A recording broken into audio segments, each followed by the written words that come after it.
Welcome back. Now the evenings are getting lighter, the days are getting warmer. It can only mean one thing: summer is around the corner. But whilst many of you may think that the basketball season ends come May, the reality is that is when it all starts heating up. Hundreds of basketball events take place up and down the UK during the summer, and the biggest and the best of them is Midnight Madness. From dusk till dawn till the last ball is gone, Midnight Madness is where it's at. Offering players a chance to run from 8 PM till 6 in the morning, it's every hardcore baller's dream. During July and August, qualifier events take place across the UK, with the best players at each going through to a grand final in London, and the top 10 players there then flying out to compete against serious teams in the States. The man behind it all is Narmo Shiri. Midnight Madness is players from street to elite, open to anybody.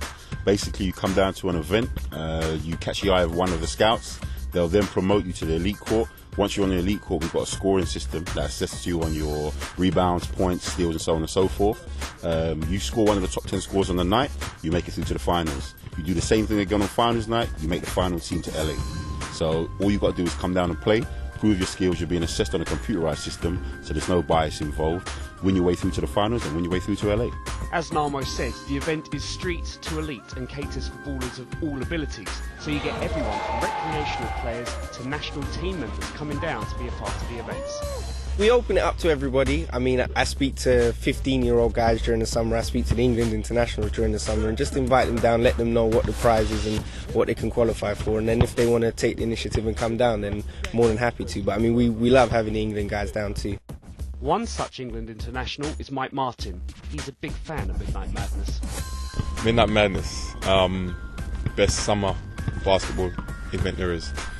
Basically, you know, it's just giving guys the opportunity, regardless of what level you are or what level you play at, the opportunity to play at a very well managed and a very exciting event. So, I guess many of you are probably scratching your heads and thinking, what on earth makes top-flight ballers want to miss a whole night's sleep? People may say it's madness, you know, that's why it is Midnight Madness, but it's because I love the game while we do it, it's enjoyment, you know.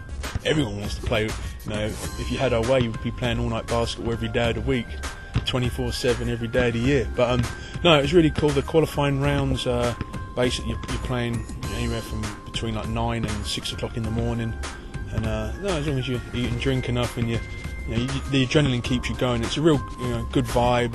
Everyone's there, you know, it's good, you know, catch up with a load of people you ain't seen before, but just generally you play hard-nosed competitive basketball for, you know, all night long, as long as you win. If you lose, you're in trouble, but as long as you win.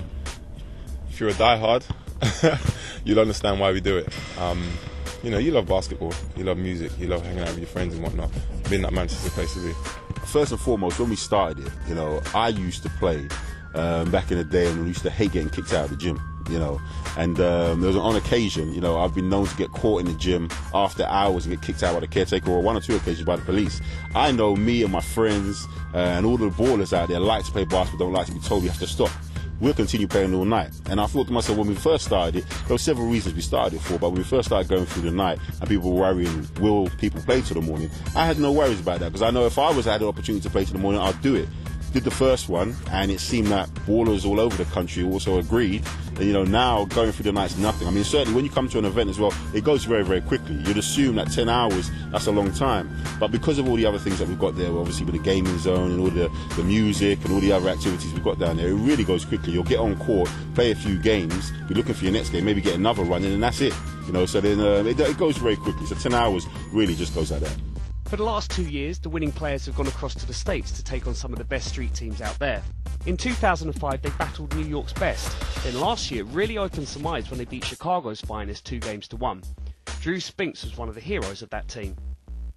Aside from New York, Chicago's got one of the, you know, most reputable basketball backgrounds in the whole of the United States, so we always knew it was going to be tough. I think we caught them by surprise. They weren't giving us as much credit as we deserved. They were hosting us when we came over, and they thought, we're just gonna, formality. We're gonna give them a whooping here and there. But we went there. We played together as a unit, which I think was the key. If we'd have gone out there playing as individuals, which a lot of people associate with summer basketball, individual, one-on-one play. If we'd have gone over there, we'd have got spanked. But we went over there, played as a unit. worked for each other on both ends of the floor on offence and defence, and they didn't know how to handle us in the end. They were really taken aback by that and had a good showing.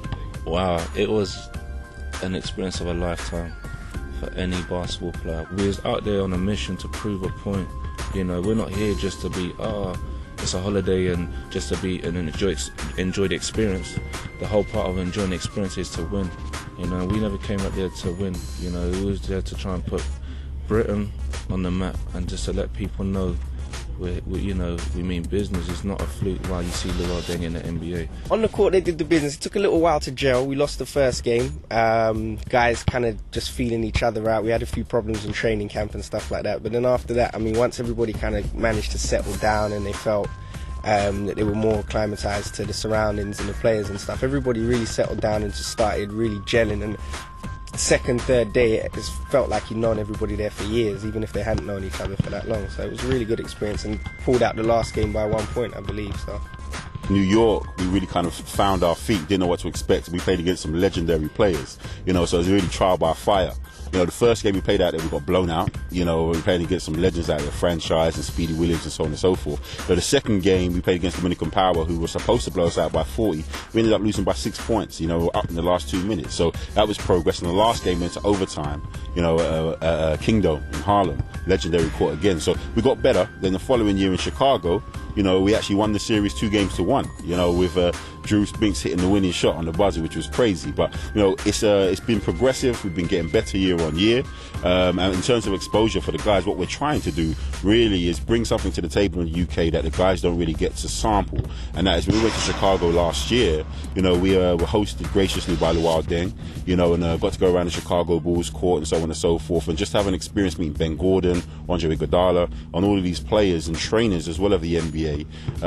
That kind of opened up things to the players that they've never experienced before, to kind of see how it is when you make it. Give them a taste of that, they come back and tell everybody over here, and maybe it spreads and inspires and gets people more into it and says, okay, look, maybe if I go through Midnight Madness, maybe I can increase my exposure.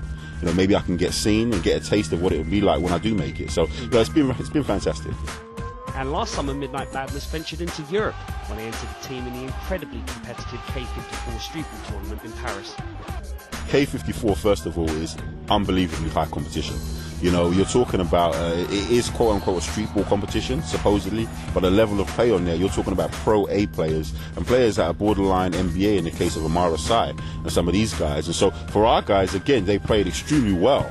You know, and but for some controversial decisions, you know, in our quarter-final game, maybe we could have gone a little bit further. But, you know, I think, again, from an experience standpoint, it underlines my philosophy of saying, look, let's try and bring some opportunities to the table that guys aren't usually getting to do, you know. So, again, going over to K54 was fantastic. So it's a great tournament. It's a big tournament. And we've been invited back there again this year. So we're hoping to go and do one stage better than we did last year. Guys over there, they go really hard. I mean, really, really hard. They don't give up nothing easy. They're very, very athletic. And I mean, they eat, sleep, and basketball. You know, but yeah, that experience in itself was really good as well. it was a different experience. I mean, basketball in France, in my view, is a lot further along than the game in the UK at the moment. They're a lot more advanced. They've got quite a few players in the NBA. The game, just from facility standpoint, they've got a lot better facilities than us over there. So they are a lot more advanced, but at the same time, they embraced us and they saw that there is a lot of talent in the UK and how we've come along in the last 3 to 4 years, I think, because the game fell off for quite a while over here. How we come along in the last 3 to 4 years, we were able to hang with them. The guys, again, had an amazing time, just like we did in Chicago. They really, really embraced the trip. We're definitely going to go back this summer, and the French guys are really looking forward to us coming back too. So with summer edging closer, what's the deal for this year's Midnight Madness? This year we're expanding the program. Last year we did like 3 qualifying events and a final. This year we're doing a nationwide tour. We're doing a roadshow tour that's hitting 15 spots up and down the country. We'll be looking for players to put straight onto elite court from those roadshows. So the first spot would be to hit one of the roadshows and get seen. Then that leads into a northern qualifier and a southern qualifier.